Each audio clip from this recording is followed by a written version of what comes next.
মামা কই যাবেন? উঠেন। ধানমন্ডি কত? আরে না, এখান থেকে যাবো না, চলো অন্য রিক্সায় যাই। অন্য রিক্সায় কেন? এই রিক্সা কি সমস্যা? এখান থেকে রিক্সাওয়ালারা ভাড়া বেশি চায়, হেঁটে গিয়ে সামনে থেকে নেই, ভাড়া কম পাবো। মামা আপনারা খুশি হয়ে যা দিবেন এটাই সই। উঠেন। আরে তুমি জানো না, ওরা এই কথা বলে, পরে রিক্সা থেকে নামার সময় কাহিনী শুরু করে দেয়। তুমি তো কাহিনী করতেছো।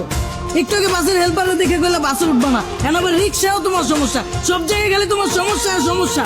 আমার পা ব্যথা হয়ে গেছে, আমি হাঁটতে পারবো না, আমি রিক্সায় যাবো। ওঠো হ্যাঁ মামা আমিও এটাই কইতাছি, এই জায়গায় অন্য কোনো রিক্সা পাইবেন না। উঠেন।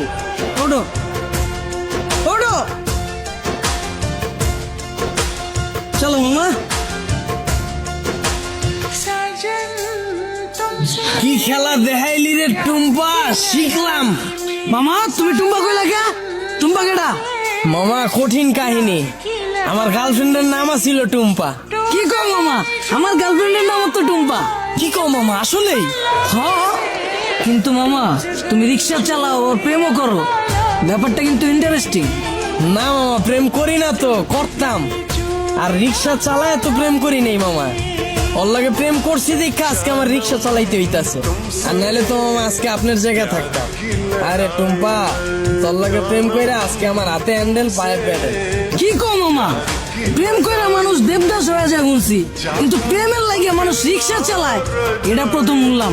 মামা তোমার কাহিনীটা কিন্তু ইন্টারেস্টিং লাগতেছে, গল্পটা কও শুনি। আরে বাবু কি শুরু করছো? ওনার এই ফালতু গল্প শুনে আমাদের সময় নষ্ট করে লাভ আছে।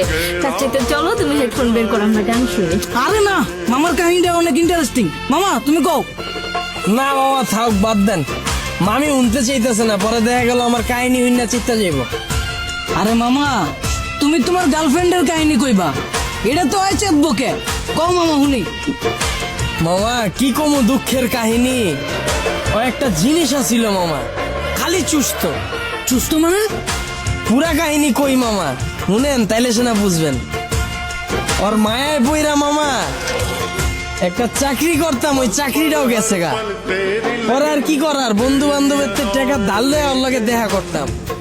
মাসের ভিতরে 15 দিনে দেখা করতাম মামা, 15,000 চুইসা লাইতো। কেমনে মামা? মামা হয়তো মাইয়া ছিল না মামা, হয়তো পিশাচা ছিল, রক্তের মতো টাকা খালি চুইসা খায়া ফেলাইতো। তাও মামা মনেরে বুঝ দিতে পারতাম, যদি মামা দইরা রাখতে পারতাম। মামা গার্লফ্রেন্ড গেছে কে কেমনে? মামা আমার চাকরি তো চুষেই দিছে। এরপরে মামা বন্ধু বান্ধবের যে টাকা ধার করছিলাম, ওর টাকা তো আর শোধ করতে পারি নাই। পরে আর নতুন করে ধার দেয় নাই, এর লেগে 10 দিন ধরে ওর লেগে দেখা করতে পারি নাই। পরে ভাই অন্য জায়গায় যায় ভাই চোষা শুরু করে দিছে। পরে